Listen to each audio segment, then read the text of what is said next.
I think, Tom, let's kick it off. People might join throughout the event.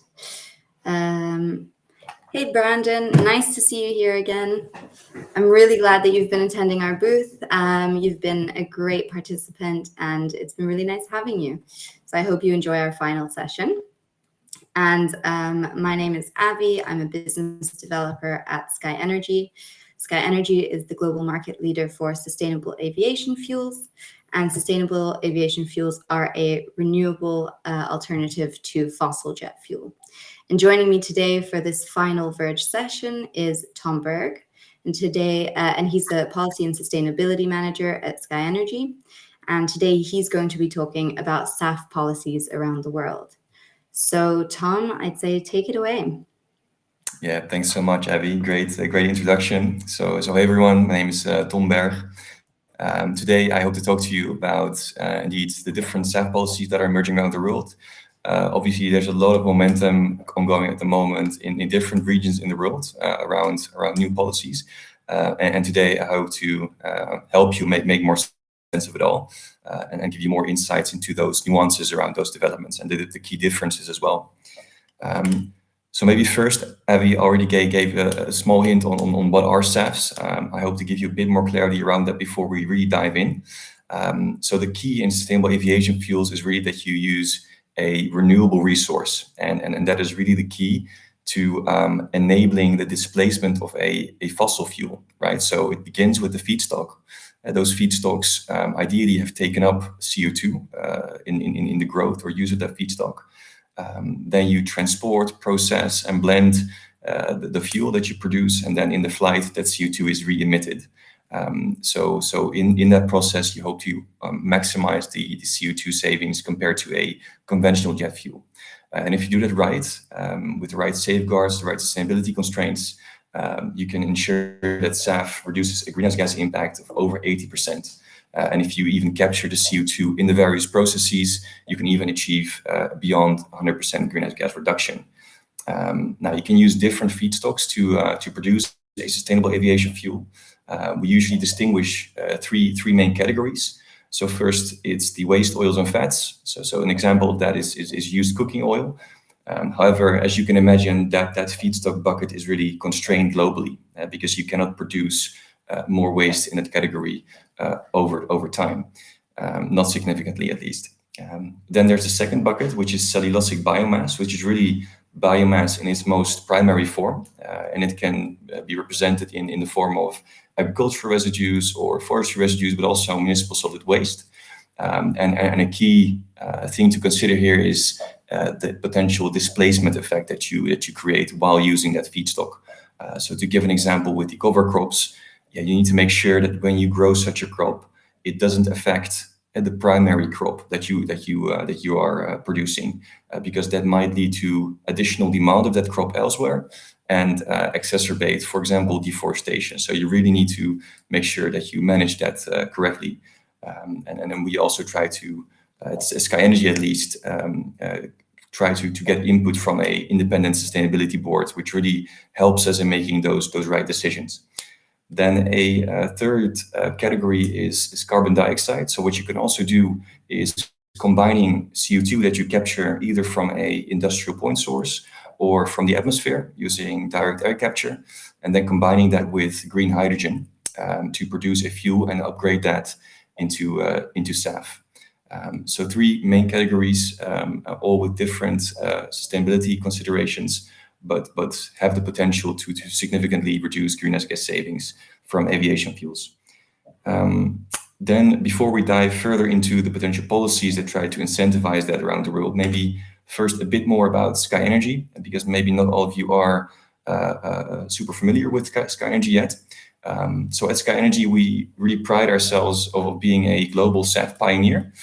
So we've been there with the first flights on sustainable aviation fuel around 2008, 2009, and ever since have been operating and sourcing sustainable aviation fuels, and now actually operate sustainable aviation fuel supply chain from the United States, but are also actively working on developing our own capacity in the Netherlands and in the United States as well.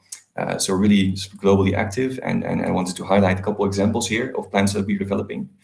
So first of all, we have a plant in development in the Netherlands, which is based on waste oil inputs and is scheduled to go online in a couple of years from now, in 2024. And the output will be 100,000 tons of SAF per year. And for the Americans joining during the presentation, I'm always trying to convert that also into amounts or units or metrics that make sense to people in the United States. So expressing that in gallons as well, which has been a challenge for me, but I'm starting to get the conversion right now. Then the second plant I want to highlight is the Sincero facility, which is actually a spin-off project development entity that we have been supporting. So that will produce 50,000 tons of power to liquids SAF, so based on captured CO2 and green hydrogen, which is will be one of the first commercial scale facilities producing such a synthetic aviation fuel. Then the last project I want to highlight is from our SkyNRG Americas entity, which is a project scheduled to start operating in 2026, and will likely be using landfill biogas. So capturing the methane that is being emitted at a landfill and then upgrading that, converting that into a sustainable aviation fuel. So lots of activities ongoing, but the important thing is that it's all mainly driven by the various incentives that are coming up at the moment. So there's a lot of momentum around sustainable aviation fuel policy. And one of the key developments that we're seeing right now is, of course, in the European Union, where a SAF mandate has recently been proposed, and really aiming to, within a long-term policy framework, set different blending mandates. So that will be 5%, for example, in 2030, going up all the way to 63% in 2050. Now, on the other hand, we also see major developments in the US right now. Actually, only a couple of weeks or maybe even a month ago, the Biden administration has put forward an ambition of blending 3 billion gallons of SAF by 2030, which is actually quite a lot more significant compared to the EU, and has also a really different approach in incentivizing these kind of fuels. So really providing more tax incentives, providing more carrots compared to giving a mandate and basically giving the stick when you do not reach the mandate. Then you also have the UK developments ongoing, where actually right after the Fit for 55 package in July, the UK also came forward with a draft mandate, a draft blending mandate with percentages slightly higher than were proposed in the EU. Maybe also partly to prove that Brexit was actually a good idea. But it is, of course, very welcome to see that ambition also in the UK. And then in various member states in the European Union, we also see lots of ambition going further than the EU mandate. So in the Netherlands, in Spain, but also in the Nordic countries, we see ambitions that are going above that EU mandate. And then on other parts of the world, we see similar discussions, but those are in a more early stage, really looking at how can we incentivize that market, but nothing concrete in terms of a mandate there yet. And then finally on this slide, I would like to highlight that we also see that there's a voluntary market really taking off. So various airlines, various cargo suppliers are setting very ambitious targets, actually higher than most of those mandates that are seen. For example, of 30% in 2030. So that means that there's actually quite a policy gap coming up or emerging, where some of the corporates, some of the airlines are wanting to go higher than is actually mandated by policies. So we will dive into that a bit later. Maybe first a little bit more about that EU mandate and how it is structured, because that's quite interesting and different from what we see in the rest of the world. So what the proposal does is that it puts down really a long-term policy framework, guaranteeing SAF demand for, the period up until 2050 even. So there are two mandates to be found in this mandate. So one overall mandate representing the bio part, the bio-advanced biofuels. And then there's also a sub-mandate specifically for synthetic aviation fuels. Those fuels are also known as power-to-liquid fuels and can be produced using CO2 and green hydrogen, and they increase to about 28% in 2050. So you'll see that most of the uptake is expected earlier from those bio-advanced fuels, which are defined in the Renewable Energy Directive. And then later in time, those power to liquids fuels or synthetic aviation fuels come into the picture, and then later in time actually take up quite a significant portion of the total pool. What's interesting to know also is that the fuel suppliers in this case are the obligated parties, so they are the ones that are subject to a blending mandate. And at the same time, we also see that aircraft operators also get an obligation of actually uplifting the fuel. And what that means is that they need to uplift or tank 90% of the fuel that they are going to be using in their subsequent flight at an EU airport. So that's also an anti-tankering measure to prevent, because of the price increases, that airlines will tank or uplift fuel at airports where it's much cheaper, and then bring that fuel elsewhere. So that's quite a strong part of the proposal, and will be interesting to see how that plays out. What we also see is that there's a very strong non-compliance penalty applied to suppliers and airlines to really make sure that those volumes that you see here in the graph are actually blended and also uplifted eventually. So for fuel suppliers, if they have a deficit in meeting the target, they will have to pay twice the difference between the cost of sustainable aviation fuel and the conventional jet fuel, which you can imagine will definitely incentivize them to actually blend that fuel and make sure that those fuels come to market. However, for the aircraft operators, it will be twice the price of fossil jet fuel. So what we can definitely say, looking at this package, is that the EU is quite leading the pack in terms of putting in place a long-term stable policy framework. Now, what we did here at SkyNRG when we heard about those percentages earlier this year is we looked at, okay, if we look at these percentages, how do the announcements in the industry in terms of SAF capacity stack up against the mandated demand? And so we launched our internal study there and assessed all of those announcements. And with our knowledge of the technologies underlying that and our knowledge and relationships with those technology suppliers, looked at how that stacks up against the mandate. And what we conclude from that is actually that that we can expect that until 2030, most of the demand will be fulfilled by fuels that are actually using waste oils as an input through the HEFA technology. And that's only only a little bit of the fuel can actually be expected from those so-called next generation sustainable aviation fuels, which make use of that cellulosic biomass that I just talked about, and converting that into a sustainable aviation fuel. What's also interesting to note is that if you look at the blending mandate here, which is 5% in 2030, assuming an average greenhouse gas reduction of about 80%, you can expect a greenhouse gas reduction across the sector of about 4%. And that's, of course, not very significant if you look at corporates often wanting to go further than that and sometimes even want to be net zero by 2030. So if a corporate would want to achieve that, quite a significant amount of additional voluntary uptake is needed. And if you're asking sort of how that would stack up against the mandated demand, cargo suppliers like DHL, if they were to go for that 30%, that actually goes into the millions of tons of additional SAF supply. So it's actually quite significant. Then going to the United States ambition, which is one of the more recent announcements, and actually looking at those announcements, the US beats the EU in terms of ambition, in terms of volume. However, what we see, if we do a similar analysis as we just did for the European Union, looking at all the announcements that were made, and also the ones that are really likely to succeed and have dedicated SAF capacity, we see that in the US, the SAF announcements are actually quite lagging behind. So what we did here is looking at, okay, are those projects meeting the milestones?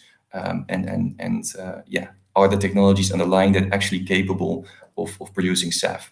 And the conclusion there is that actually much more is needed to get to that ambition that was just announced by the Biden administration. And in all honesty, they're also working on that at the moment. But just to mention that the incentives that are currently in place will likely not get us to those 3 billion gallons of SAF by 2030. Also, just to again make that point. So what we see if we look at the incentives in the US at the moment, they might be sufficient to get those sort of commercial type SAFs to market based on those waste oil inputs. However, as we said, that bucket of feedstock is quite constrained. So if we want to go to really higher volumes, above 5-10% blending, we need to move to supply chains that actually use, for example, CO2 and green hydrogen, or supply chains that use cellulosic biomass. However, when we look at the production cost of those sustainable aviation fuels, the incentives in place do not sufficiently bridge the gap between that SAF and the conventional jet price. And we can see that in the example that is put here on the slide. There are several incentives in place in the US at the moment. So there's the low carbon fuel standard in California. There's the RIN system, so the renewable fuel standard that is. Then there's the blender's tax credit. If you blend a certain amount of SAF or renewable diesel into the system, you can get a tax credit. And there's also a specific SAF blender's tax credit in the making, which you also see here in the graph.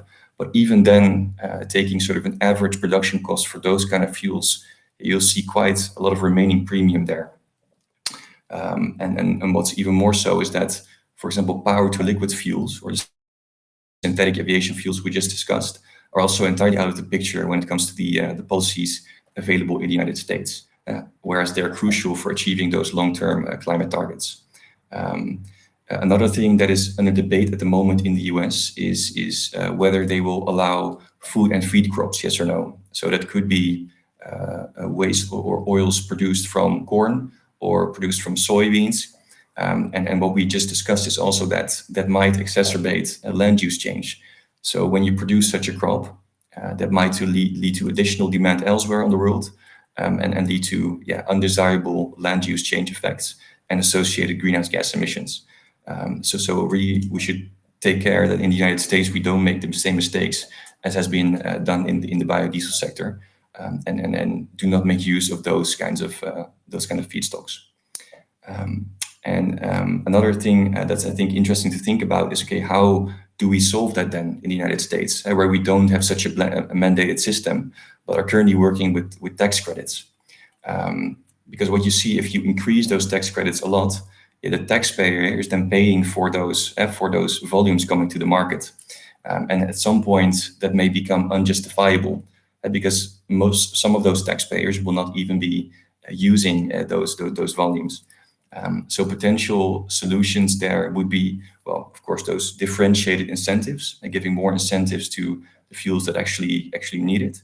However, that still comes on the burden of taxpayers. But you can also think of voluntary offtake agreements. So really relying on the voluntary market and looking at airlines to offtake that fuel and set long-term contracts. Or you can look at more like the European UK model, where actually the polluter pays. And so the price of the higher fuel is being taken up into the price of the ticket. And then you sort of mandate a certain blending percentage. That could also be a way forward, which is also currently done already actually under the renewable fuel standard for certain road transport fuels. So there's several ways forward there in getting to a more just incentivization of the fuels. Then looking at the more long-term view, so the long-term perspective. So beyond 2030, I think here it again becomes clean without going into the different technologies. That beyond 2030, we will definitely need to rely more on cellulosic biomass streams and power to liquids technologies. So that means technologies that take in cellulosic feedstocks and for example, CO2 and green hydrogen. And then what's more to say is that also the mandate that you see here is still not Paris aligned. And so if you look at the volumes that are there in 2050, there's a 63% blending ongoing, which equals about a 50% greenhouse gas reduction across the sector. And for it to be Paris aligned, you would really have to go to net zero. So also there, if corporates are wanting to go further than that, voluntary uptake is needed, and you would expect to see volumes above this mandated amount. Again, getting across the point around the amount of sustainable feedstock that would be needed. So if you were to convert this into feedstock requirements, For those cellulosic pathways, you would need in the European Union alone about 100 million tons of cellulosic biomass, which is really, really significant. And I'll show you that in the next slide, where on the right side, we see the potential or the availability of those feedstocks. And actually of all the feedstocks available in the European Union, for that mandate alone, which is not even Paris aligned, you would need about 1/6 of all those residues available. And it's good to note there also that those feedstocks should likely become regionally sourced, because the sheer amount of feedstock that you need for such processes and for such plants is not very easily shipped. And that's really because of the conversion efficiency of that feedstock into the fuel, which doesn't really make it very attractive to ship it across the world. So really relying more on those regional supply chains is very important there. And actually a failure of mobilizing such supply chains, it could really mean that we need to look at measures that reduce the demand of jet fuel, right? Because in the graph we just showed, the demand of jet fuel stays constant over time. But if we would be able to reduce that, also the feedstock challenge there becomes less significant. So that's an interesting thing to think about as well. So concluding, hopefully when sort of listening to this presentation, you'll see a couple takeaways. First is that we see that momentum around SAF is really huge at the moment, driven by major policy developments in both Europe and the United States. What we also see is that although the 2030 targets and ambitions are within reach and are realistic, we see that post 2030 and even for some pre-2030 volumes, we see that those need to be produced with technologies that are not commercially ready today. So a lot more policies and incentives are needed to get those to market. Then there's also a policy gap because those policies are not incentivizing the sort of next generation SAFs sufficiently. And finally, I would like to mention that when you look at the EU mandate and the US ambition, we see that they're not yet in line with the 1.5 degrees pathway needed to be compliant with the Paris Agreement. So corporates who want to go further than that and go further than those policies that are in place at the moment, they need to look at sort of voluntary uptake of sustainable aviation fuels to make sure that they themselves are compliant. And failure to realize those new supply chains will mean that some policies will have to be developed that look at a potential demand reduction of sustainable of conventional jet fuel and jet fuel in general. And if you want to learn more about the details and the assumptions that we made behind these analyses, be sure to check out our market outlook, which we published a couple months ago, and more on that also in a couple months from now, because we intend to publish one every 6 months. So definitely stay tuned for that and get in touch if you have any other questions. And of course, I would love to open the floor now for any other questions related to this booth session. Thank you.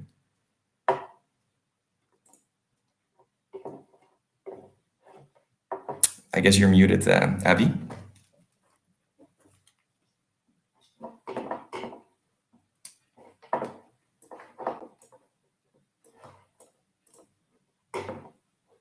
Okay, I'm not muted now, right? No, you're fine. Yeah. So I was going off and saying thank you so much for that session. It was really comprehensive and it gives a really great oversight of all of the different policies in the market, I think. And I just wanted to say to everyone, if you have any questions, feel free to put them in the chat or come on live with us. But just maybe one question for me, as we look to scale these markets and meet these mandates, what measures are in place to ensure sustainability, and how do we make sure that all the fuels that are being produced are as sustainable as they can be? Yeah, that's a great question. I think indeed sustainability is key when scaling up this market. We see that in the scaling up of renewable fuels in the road transport. Well, there have been quite a lot of mistakes, and that has mainly been because the sustainability safeguards from a policy standpoint were not in place. And what we do in the European Union, at least, is we look towards the Renewable Energy Directive, which sets quite stringent sustainability constraints. For example, the feedstocks that you use should not lead to deforestation. They should be wastes and residues that you use. And then on the other hand, we also see that to verify those sustainability constraints and to certify the fuels associated with it, we have very far-reaching certification standards in place. The ones we use and the one we prefer is from the RSB, the Roundtable Sustainable Biomass. And those have a really large focus on transparency, for example, to make sure that the supply chains that are developed and set up are as transparent as possible. So you can really look towards those kind of certification standards to have the confidence that you are truly sourcing a sustainable aviation fuel. Okay, fantastic. Really good to know. Does any of the audience have any questions? Also, if you have questions in general about sustainable aviation fuel, we are available to answer those. Maybe actually we can talk a little bit more about the voluntary market and how corporates can play a role in this, because I think we mentioned the mandated market, and that's going to be focused on fuel suppliers and airlines, but who's actually going to take part in the voluntary market and how does that work? Yeah, I think that's really interesting to think about, because although from a policy standpoint, such a mandate or the ambition that's been put forward by the US is really, really significant, because it gets the whole market moving, right? And also provides an incentive to actually start producing those fuels. However, if you look at, and then that's what I basically showed here in this slide, right? If you look at what such a mandate achieves in terms of cross-sector greenhouse gas reduction or greenhouse gas intensity of the fuel, you only see that it cuts the emissions by about half. And if you are a corporate or an airline or a cargo shipper who wants to go net zero by 2030 or 2035, that means that you cannot only rely on such a mandate to achieve those targets. And so I think that will be hugely important to also get corporates really active in that area. Okay, fantastic. And for people who have been here before or who haven't been here before, one of the measures that we're taking to help scale the voluntary market is the Board Now program. And this program essentially allows corporates to sign up to offtake fuels from our facility, DSL01, which is going to be producing fuels in 2025. And essentially what companies do is that they sign up to that. Through that, they're able to reduce their own carbon footprint, and then also enable the building of new facilities. So as you can see here, that's going to be critical, because by 2025, we already need to have a number of facilities in place. And right now they're just not there. So through the Board Now program, we're helping to fulfill both the voluntary and the mandated market. It's a very important task that we have to do.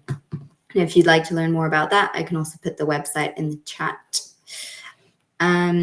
What I see, though, is that we have 1 more minute until Verge is over. So I think I'll say thank you so much, Tom, for speaking today, coming here, telling us all about SAF policies in the market. If anyone has any further questions, please contact us by email, because we won't be able to access Verge anymore once the event ends. And I just wanted to say thanks to everyone who's been attending our booth throughout this week. If you'd like, you still have time to check out the polls. Check out our offer, actually, to fly on SAF to COP26 next week. And we hope to see you again in some sustainability event in the future. Thanks, everyone. And thanks again, Tom. Thanks, everyone. Bye-bye. Great. Bye. Have a good night.